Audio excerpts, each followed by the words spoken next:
Ito ang pinakamatigas ang ulo na lalaki sa buong Amerika. Buong kumpiyansa niyang sinabi na kung siya ang pangalawa, walang sino man ang maglalakas loob na maging una. Nang harapin ang panunukso ng mga batang basagulero, si Wayne ay nanatili lang sa kinatatayuan niya. Tahimik na pinagmamasdan ang mga ito. Nang makita nilang walang ginagawa si Wayne, binato ng mga basagulero ang bisikleta niya. Sa wakas, kumilos din si Wayne. Pinulot niya ang bato sa lupa at binasag ang salamin ng sasakyan nila. Isang siga ang sumigaw, "Tapos ka na, bata." Galit na nagtanong ang isa pa, "Sino ang bastos na gumawa nito?" Pagkatapos ay itinuro niya si Wayne, "Ikaw, Wayne." Parang walang nangyari. Dahan-dahan siyang tumayo mula sa lupa, pagkatapos ay kinuha pa ang isa pang bato mula sa lupa at binasag ang natitirang salamin. Ang lalaki ay lubos na nagulat, hindi niya maintindihan kung ano ito. Mula sa kaibuturan ng kanyang puso, nakaramdam siya ng panginginig. Pagdating sa paaralan, walang sino man ang nangahas na dumaan sa harap. Pumunta si Wayne sa kanyang locker dahil nakalimutan niya ang password ng lock. Agad namang ginamit ni Wayne ang isang sledgehammer para basagin ang lock. Tama, ang batang ito ay nagdadala pa ng martilyo sa paaralan. Nang matuklasan niyang ninakaw ang kanyang mga gamit sa locker, agad na dumiretso si Wayne sa opisina ng principal.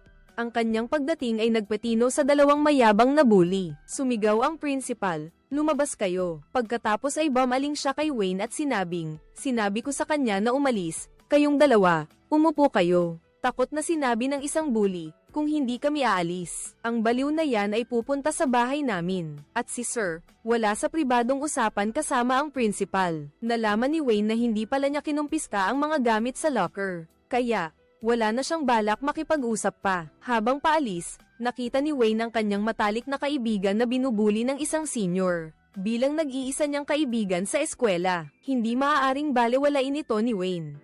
Pagkatapos nito, sigurado, ayaw nang manatili ni Wayne sa eskwela. Pauwi na siya. Nakaharap muli ni Wayne ang kanyang landlord na naniningil ng upa. Kahit na ito ay patuloy na nagmumura, hindi ito pinansin ni Wayne, ngunit hindi dapat nito inalipusta. Ang ama ni Wayne, kaya naman nagalit ito at sinabing, "Pesteng yawa ka." Sa totoo lang, isa rin siyang kaawa-awang tao. Ang kanyang ama ay may kanser at nakaretay dahil dito. Ang kanyang ina ay nag-asawang muli at iniwan silang dalawa ng kanyang ama, kahit na ninakaw pa nito ang pinakapaboritong sasakyan ng kanyang ama. Sa sandaling ito, may kumatok sa pinto. Akala niya ay si Wayne, ang may-ari ng bahay, ang galit na bumukas ng pinto. Ngunit hindi niya inaasahan na isang batang babae na nagbebenta ng cookies ang nasa labas. Ang sigaw ni Wayne kanina ay nakatakot sa bata. Bilang kabayaran, inanyayahan ni Wayne ang bata na pumasok sa kanyang silid at maglaro. Hindi rin tumanggi ang bata, ngunit tila gustong maging kasintahan ni Wayne ang bata, at sinabi ng bata na kung bibilhin lang niya ang lahat ng cookies niya. Kung gayon ay maaaring totoo, mahirap nga, wala siyang pera. Walang magawa si Wayne kundi ibenta ang mga adult comic book na kinolekta niya. Matapos ang ilang taon, nang makakuha ng pera ang kaibigan, agad na pumunta si Wayne sa bahay ng babae para sa transaksyon. Ngunit nasaksihan ito mismo ng ama ng babae. Gayunpaman, ang ama ng babae ay isa ring masamang tao. Madalas niyang isama ang kanyang dalawang panganay na anak sa paglalakbay, at ang pera para sa mga biskwit, syempre, ay napunta sa kanya. Ngunit sa pagkakataong ito, mali ang napagdiskitahan nila. Sa gabi, umuwi si Wayne para magluto para sa kanyang ama, ngunit natuklasan niyang namatay na ang kanyang ama dahil sa kanser. Sa sandaling ito, labis na nalungkot si Wayne, na naalala ang mga huling salita ng kanyang ama bago ito pumanaw. Ang sasakyang iyon ang naging huling tali, na nagbubuklod sa kanyang ama, pagkatapos ay kinuha ni Wayne ang mga gamit ng kanyang ama. At kinuha ang motorsiklong matagal nang nababalutan ng alikabok. Sa wakas ay dumiretso si Wayne sa bahay ng landlord, at nagbigay ng isang sobra. Inakala ng landlord na ito ay ang kulang na upa. Ngunit nang buksan niya ito, puro masasakit na salita ang laman, na nakatuon sa kanyang pamilya. Bago pa man siya makatugon, huli na ang lahat. Ang malakas na apoy ay sumiklab at bumalat sa bahay. Nasa loob din ang bangkay ng kanyang ama, kaya't sa gabi, sinunog ni Wayne ang doghouse ni Delilah. Pagkatapos, tahimik siyang pumasok sa bahay. Ang dalawang hanggal na kapatid ni Delilah ay nanunood ng TV. Hindi nila napansin ang presensya ni Wayne. Nang pumasok si Wayne sa kwarto, nagulat at natakot din si Delilah. Gusto ni Wayne na dalhin si Delilah para tumakas, at habang naglalakbay, hanapin ang sasakyan ng kanyang ama. Sapat na ang dinanas ni Delilah sa kanyang pamilya. Sa puntong ito, narinig ng dalawang kapatid ni Delilah ang ingay sa itaas. Ngunit hindi nataranta si Wayne. Mula sa kwarto, itinulak niya ang TV. Ang binatilyong ito ay walang galang. Pagkalabas pa lang ng pinto, nakita na siya ng tatay ni Delilah. Akala niya, kung hindi niya nakita, ayos lang, pero dahil nakita na niya, syempre, kailangan nilang magharap. Galit na sumigaw ang tatay ni Delilah. Halika rito, labanan mo ako, gago. Diretso siyang sumugod sa dalawa. Kahit bagbog sarado, si Wayne ay nakatutok sa pag-atake sa ibabang bahagi ng katawan. Patuloy niyang ginamit ang kanyang pambihirang tibay para harapin ang kalaban, ngunit sa isang maliit na pagkakamali lang. Sinamantala ng tatay ni Delilah ang pagkakataon para bugbugin si Wayne. Sa isang laban lang, naging sikat na si Wayne. Kasabay nito, sinimulan niya ang paghahanap sa sasakyan. Pero hindi inakala ni Wayne na matapos magpakasal muli ang kanyang ina, ibinigay ng kanyang amain ang sasakyan niya sa sarili nitong anak. Mukhang mas magiging interesante ang paghahanap ni Wayne sa sasakyan sa pagkakataong ito. Kasabay nito, dumating din sina Wayne at Delilah sa isang bagong lungsod.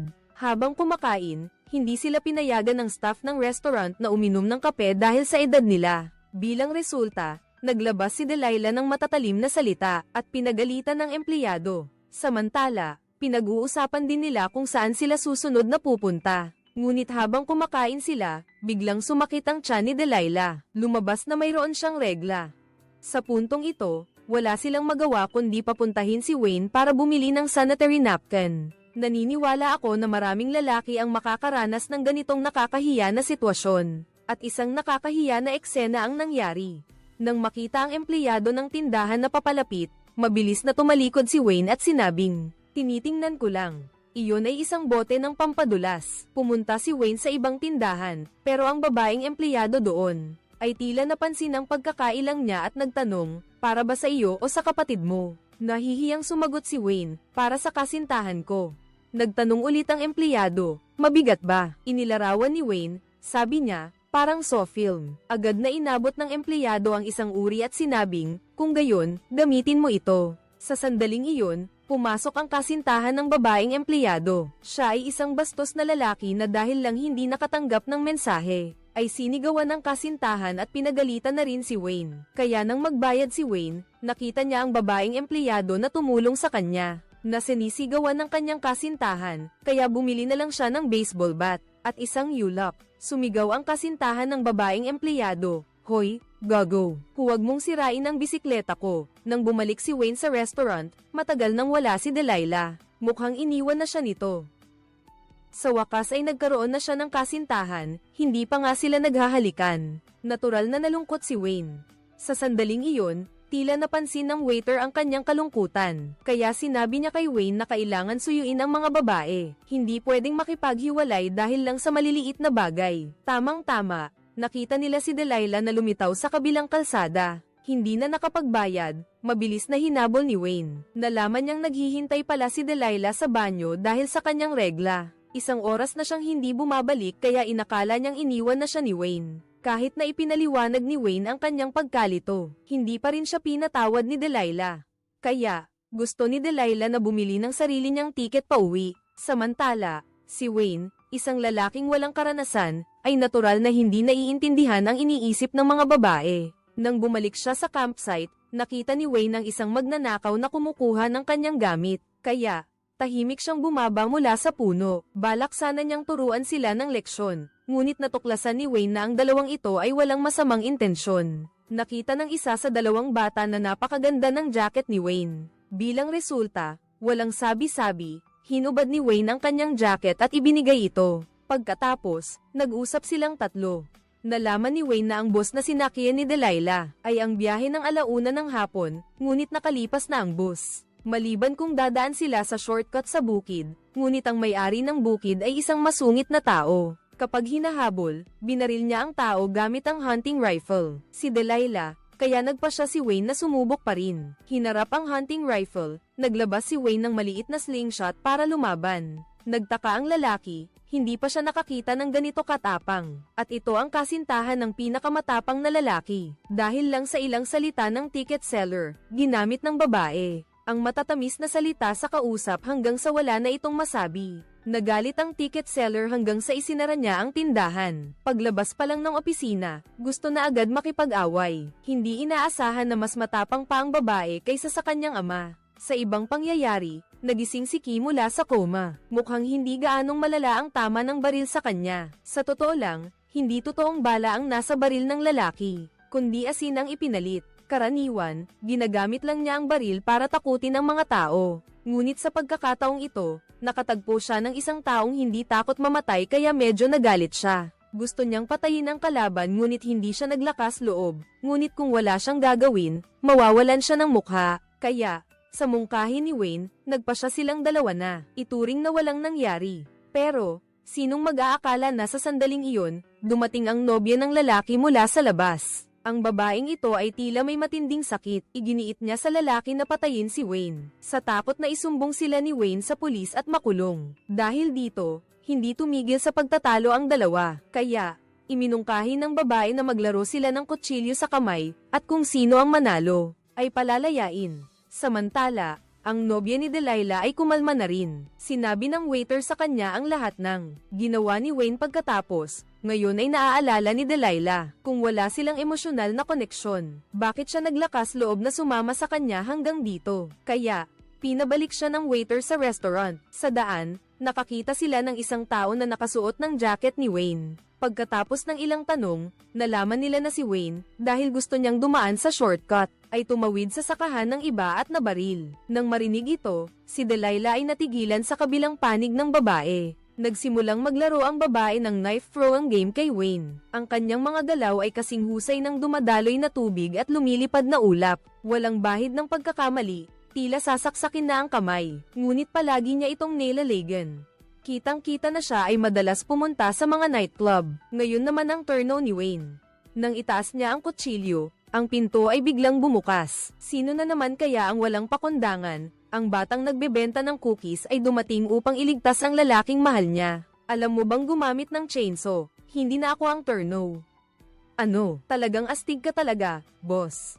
Sa isang iglap, nagtagumpay ka. Nakita iyon ni Delilah, kaya ibinato niya ang chainsaw sa lalaki. Hindi niya inaasahan na tumama ito sa paa nito. Ang sakit ang naging sanhi ng pagputok ng baril. Ang mataas na konsentrasyon ng nakakain na likido ay tumama sa mukha ng kasintahan nito. Pagkatapos, sinamantala ni Wayne ang pagkakataon.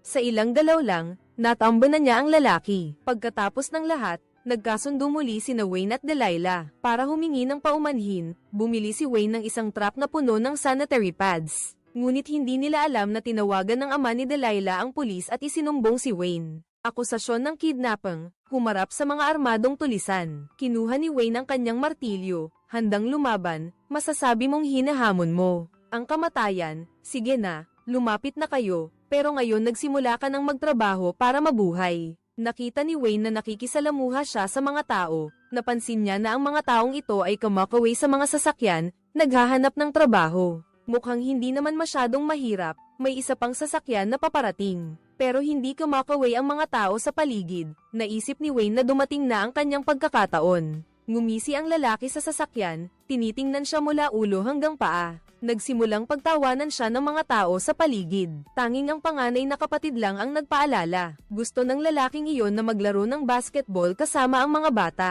Nang makita ng lalaki na siya ay nabunyag. Umalis na lang siya. Malaking gulo ito para kay Wayne. Di nagtagal, dumating ang tunay na employer para kumuha ng tao. Nagtipon ang lahat. Ang lalaki ay kayang magbigay ng 2 araw na trabaho na may kasamang pagkain at tirahan. Ngunit 5 tao lang ang kailangan at dapat may sariling kagamitan. May kagamitan ka ba? Siyempre, hindi alam ng lalaki na malapit na siyang malas. Kaya, sumama si Wayne sa kanya pauwi.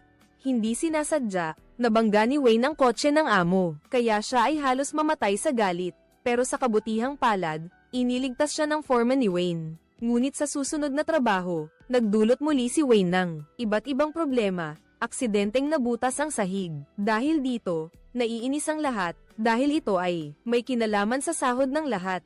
Nang pumasok ang foreman at naintindihan ng sitwasyon, hindi niya pinahirapan si Wayne, kundi binigyan siya ng bagong trabaho. Akala nila sa pagkakataong ito, hindi na magkakamali si Wayne. Ngunit ang resulta ay kabaligtaran, Aksidente niyang nabasag ang pader. Nang makita ng amo ang eksena, gusto niyang patayin si Wayne doon mismo. Sa pagkakataong ito, muling lumabas ang foreman upang tulungan si Wayne. Sinabi niya na may amag sa loob ng dingding, at kung hindi ito sisirain, tiyak na dadami ito sa paglipas ng panahon. Walang magawa, umalis na lang ang amo. Nang matapos ang lahat ng trabaho, nakita ni Wayne na isinakay ng amo ang lahat sa sasakyan. Akala niya ay may iba pang trabahong kailangang tapusin. Ngunit sinabi ng foreman na sinadya ng amo na kumuha ng mga ilegal na imigrante upang magtrabaho, para magkaroon ng libreng manggagawa.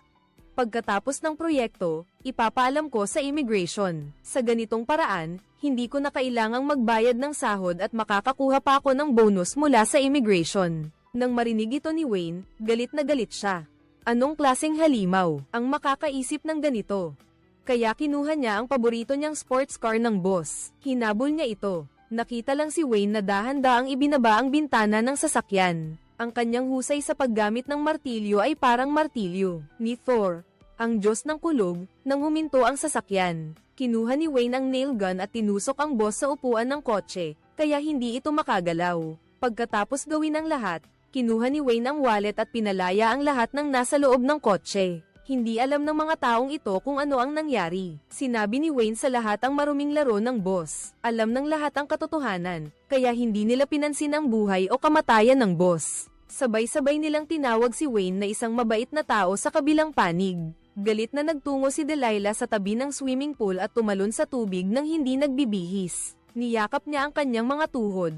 Tila ito lang ang paraan para makahanap siya ng kaunting kapanatagan. Matagal bago siya nailigtas ng mga rescuer. Kung hindi, baka talaga siya ay namatay sa pagpigil ng hininga. Ginawa niya ito bilang pag-alala sa kanyang ina. 1 taon na ang nakalipas, nagbakasyon dito ang mag-ina. Espesyal na nag-order ang kanyang ina ng isang napakamahal na alak para sa kanya. Ngunit pagkatapos itong ma-order, nagmamadali siyang nagligpit ng gamit at umalis. Maya-maya, nakita ng waiter at ng security guard ang bata. Nangyari ang nakakahiya. Hindi nagbayad ang ina ng bata, agad siyang itinuring ng waiter na mandurugez. Sa sandaling iyon, bumalik ang ina ng bata at nakita ang eksena. Gusto niyang malaman kung anong ginagawa ng mga taong ito. Ang ina ng batang ito ay umalis nang hindi nagbabayad.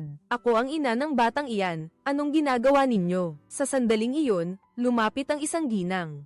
Lumabas na pinagpapanggap siya ng mag-ina. Agad siyang nakipagtalo sa kanila, kaya lubos na nalito ang gwardya. Hindi niya malaman kung sino ang totoo. Sinamantala niya ang pagkakataon at dali-daling hinayla ang kanyang anak at tumakas. Habang umaalis, hindi niya rin nakalimutang kunin ang patakan ng tiyahin. Pagkatapos nito, tila may natutunan si Delilah. Kung may tiwala ka sa sarili, ang peke ay maaaring maging totoo. Kaya, nagkaroon siya ng isang matapang na ideya. Pagbalik niya sa paaralan, tatakbo siya bilang presidente ng student council. Ngunit hindi niya namana ang husay sa pananalita ng kanyang ina. Kaya, ang tanging nagpalakpak sa kanya ay ang kanyang matalik na kaibigan. Sa huli, nahiya na lang siyang umalis sa gitna ng mga panunukso. Ngunit hindi lang doon natapos ang kamalasan. Pag-uwi ni Delilah galing eskwela, nakita niya ang kanyang ama na puno ng putik, at may nakabalot sa kanyang ulo.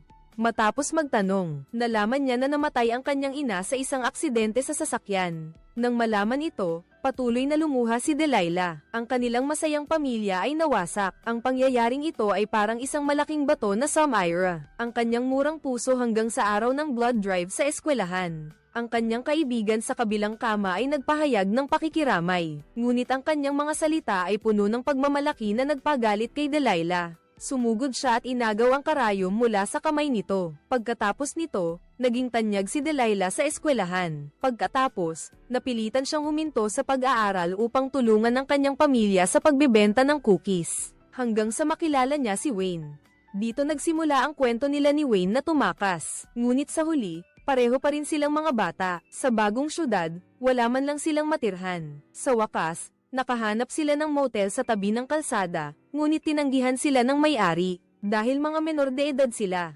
Walang nagawa si Wayne, kundi humingi ng tulong sa isang babaeng nagbebenta ng aliw sa kalsada. Ngunit pagkatapos nilang makakuha ng silid, may nangyaring nakakahiya. Isang kama lang ang nasa silid, ngunit si Wayne ay natulog sa sahig buong gabi at hindi lumampas sa limitasyon. Kinabukasan, isang grupo ng mga kabataan ang dumating sa motel. Agad silang naakit sa hitsura ni Delilah, at nagustuhan din ni Delilah ang kanilang pagiging palakaibigan. Si Wayne lang ang nakaramdam na parang ninakaw ang kanyang kristal, pero tila hindi alam ng mga taong ito ang sitwasyon at pinilit siyang maglaro ng truth or dare. Kaya, humingi si Wayne ng pabor at sinabing paandarin nila ang bisikleta mula sa ikalawang palapag papunta sa swimming pool. Nang marinig ito, sinabi ng binata na imposibleng gawin iyon. Pagkatapos ay hinamon niya si Wayne na magpakita muna, dahil ang iba ay puro salita lang. Pero ginawa talaga ni Wayne ang sinabi niya. Nagulat ang mga kaibigan niya.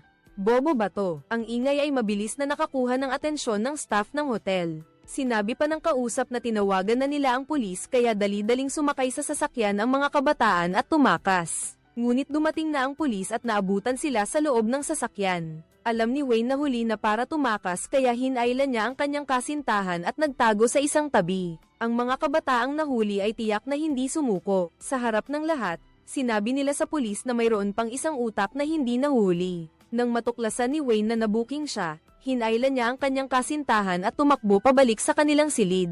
Nang sipay ng pulis ang pinto, nakita nilang bukas ang bintana. Agad nilang inutusan ang kanilang mga kasamahan na harangin ang sospek. Ngunit hindi nila alam na nagtatago ang magkasintahan sa ilalim ng kama. Nang makita nilang umalis na ang mga pulis, mabilis silang umalis.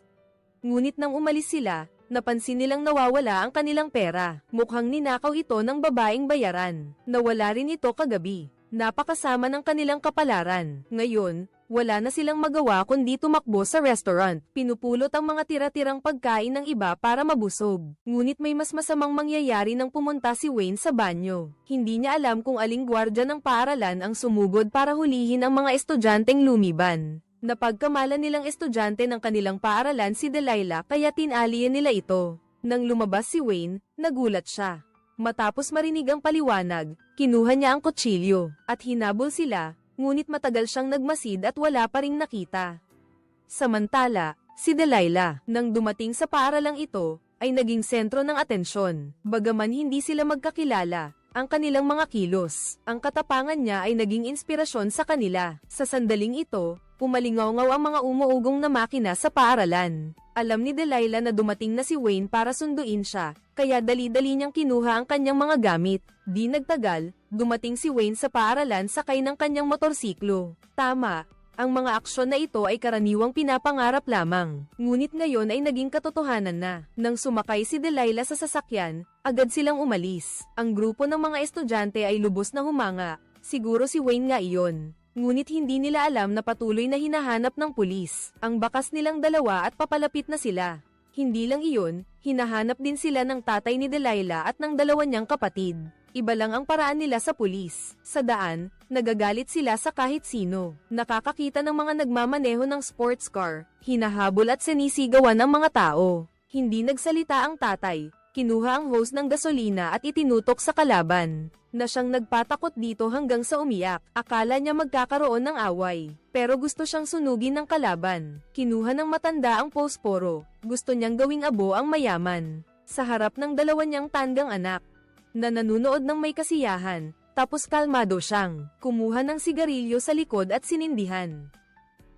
Hindi na makahinga ng malakas ang mayaman. Sa huli, kinain pa ng boss ang posporo. Pagkatapos niyang gawin ang mga iyon, umalis siya, iniwan ng mayaman na nagtataka. Samantala, sina Wayne at Delilah ay nasa isang party sa ibang paaralan. Binigyan ni tatay ni Delilah si Wayne ng isang aral na hindi niya malilimutan. Dahil hindi lang niya binato ng TV ang kapatid ni Delilah, kundi binato pa niya ng paputok ang mata ng tatay ni Delilah. Kaya, sa pamamagitan ng ilang pahiwatig, natuntun sila ng tatay ni Delilah.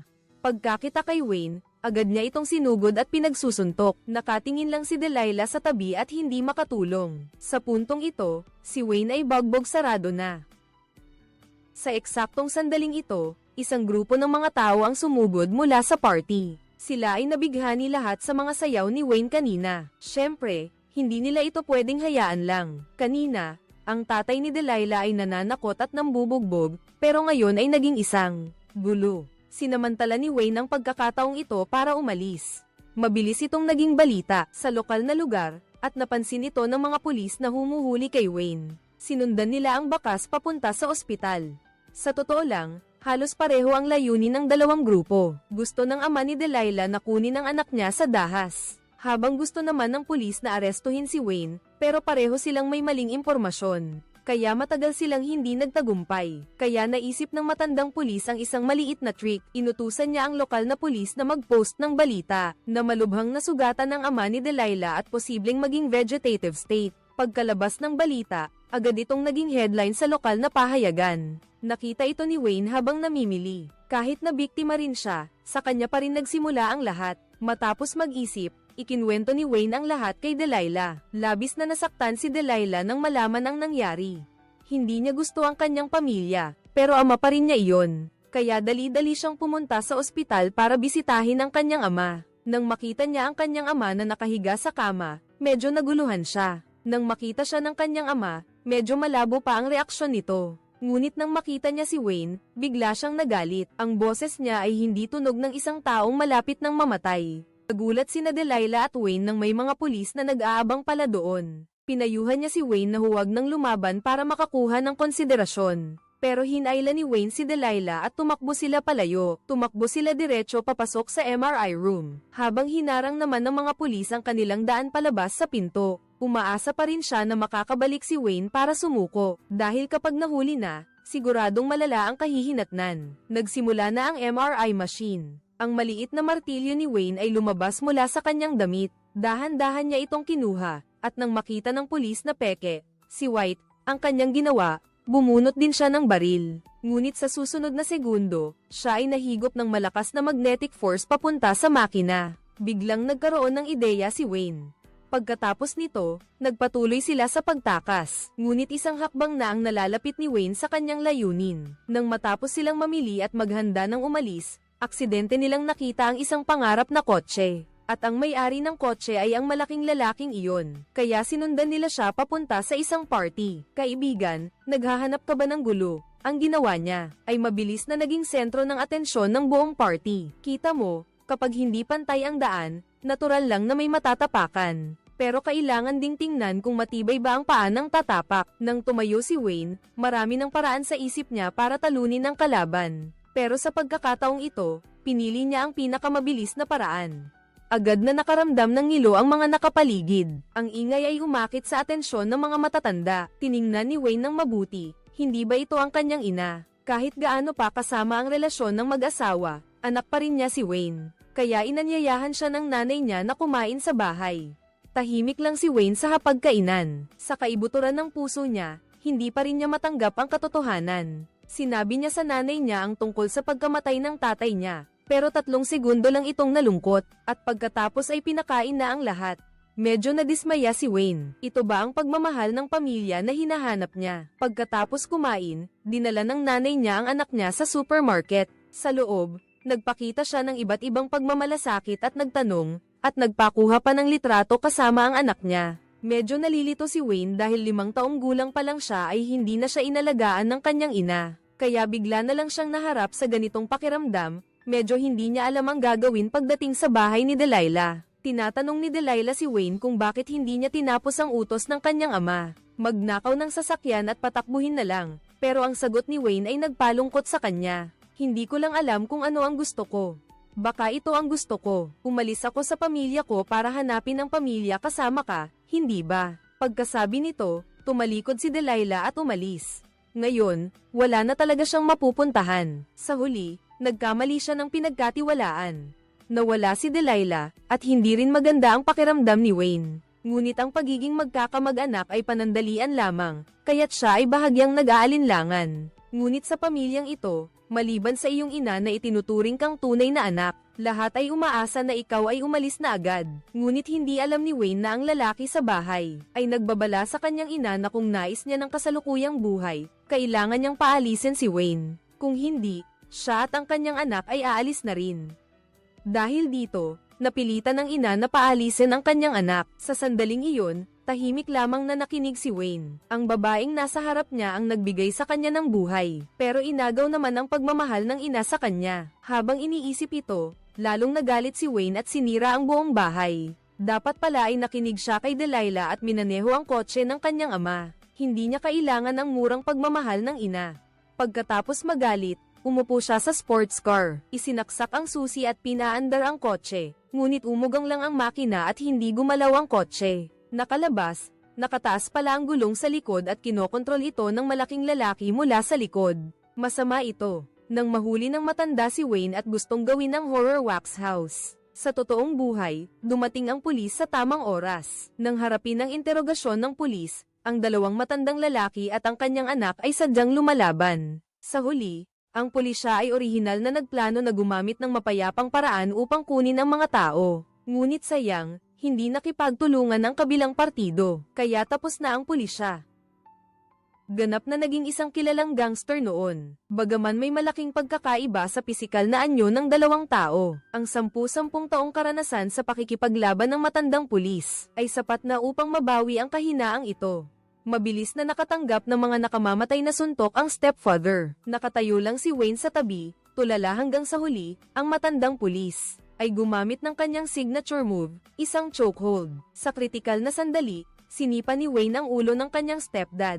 Nakarating si Delilah sa istasyon ng tren, handa nang umalis, nang makasalubong niya ang kanyang kaklase at ang principal. Habang nakikipag-usap sa kanyang kaibigan na si Wayne, biglang natuklasan ni Delilah na si Wayne ay palihim na nag-aalaga sa kanya sa lahat ng mga taon na ito. Dati, siya ay kinuha na ng litrato ng mga bully para pigain. Hiningan siya ng lingguhang proteksyon, kaya naman sinuntok ni Wayne ang mga ito. Ang totoo, ang tunay niyang tagapagtanggol ay palaging nasa tabi niya. Nang malaman ang katotohanan, buong tapang na tumayo si Delilah. Anuman ang sitwasyon, gusto niyang makasama si Wayne. Sa oras na ito, nagising si Wayne sa istasyon ng pulisya.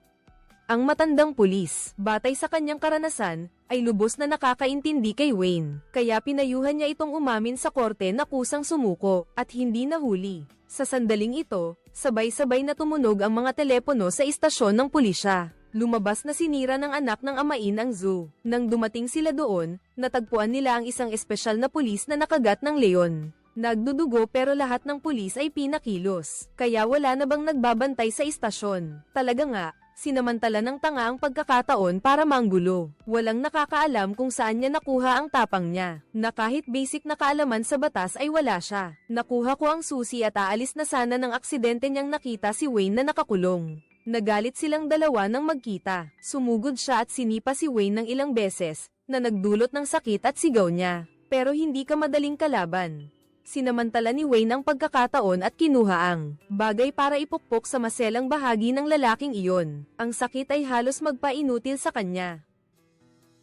Kasabay nito, ginamit din ni Wayne ang pagkakataong ito para buksan ang posas. Habang inaayos ng lalaki ang sarili, malapit nang magsimula muli ang laban. Pagkatapos, sumugod ang lalaki para umatake. Bago pa man ito, ang laban ng dalawa ay pumasok na sa matinding yugto. Lahat ng galit ay pantay-pantay na binayaran. Sa huli, nanaig pa rin ang gunggong dahil sa lakas ng katawan. Sinamantala niya ang pagbagsak ni Wayne at itinulak ang locker. Dahil hindi nakaiwas, naipit ang kalahati ng braso ni Wayne. Ngunit may mas masahol pa dahil nakita niya ang lokasyon ng imbakan ng armas. Ngayon, puno na ng bala ang kanyang baril at lumapit siya kay Wayne. Sa tingin ng sitwasyon, mukhang mamamatay si Wayne dito ngayon. Sa kritikal na sandali, sumugod si Delilah mula sa likod at ginamit ang kadena upang sakalin siya. Kahit anong pagpupumiglas niya, hindi siya makakilos. Hindi nagtagal, siya ay nawalan ng malay dahil sa kakulangan ng oxygen. Pareho silang nailigtas, ngunit hindi inaasahang nagkunwari siyang walang malay. Habang hindi nakatingin si Delilah,